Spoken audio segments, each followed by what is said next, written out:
ඔයාගේ හිත බිඳුන දවස් තියෙනව නේද?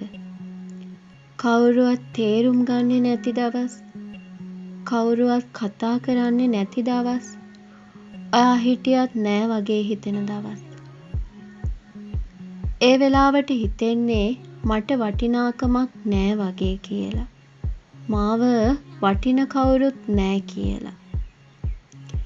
හැබැයි අහන්න, ඔයාට මෙච්චර දුක දැනෙන්නේ ඔයාට හිතක් තියෙන නිසා. ඔයාට බලාපොරොත්තුවක් තියෙන නිසා. දුක දැනෙන්නේ ශක්තිමත් වෙන්න ඉන්න කෙනෙක්ට විතරයි. අද ඔයාව ඉග්නෝර් කරන අය හෙට ඔයාට ගෞරව කරනවා. අද ඔයාට තනියම ඉන්න වෙනවා නම් හෙට ඔයාට ක්‍රවුඩ් එකක් ක්ලැප් කරනවා. ඔයා පරක්කු නැහැ. ඔයා වැරදි නැහැ.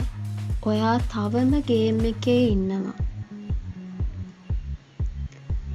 මලක් වුණත් හැදෙන්න කාලයක් යනවා. ඒක නතර කරන්න බෑ. ඒ වගේම ඔයාගේ ජීවිතෙන් ඒ අවශ්‍ය කාලය ගන්නවා. ඒක නතර කරන්න බෑ. කවුරුවත් සෙලිබ්‍රේට් කරන්නේ නැති දවස්වල ඔයා ඔයාව සෙලිබ්‍රේට් කරන්න ඉගෙන ගන්න. කවුරුවත් ඔයාව ගණන් ගන්නේ නැති දවස්වල ඔයා ඔයාගේ ප්‍රෝග්‍රස් එක බලන්න ඉගෙන ගන්න. මතක තියාගන්න. අද ඔයාට අඳුරුයි වගේ පේන මේ චැප්ටර් එක ඔයාගේ ස්ටෝරි එකේ ශක්තිමත්ම පාර්ට් එක වෙන්න පුළුවන්.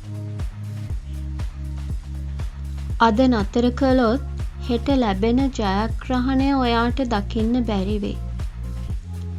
ඉතින් අද හිත කැඩුනා කියලා ගමන නවත්තන්න එපා.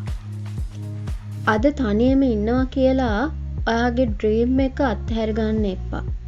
ඔයා තවම ඉන්නවා. ඒ කියන්නේ ඔයා තවම ශක්තිමත්. ඔයාගේ කතාව ඉවර වෙලා නැහැ. මේක එක චැප්ටර් එකක් විතරයි. පොත ඉවර වෙලා නැහැ. මම දිල්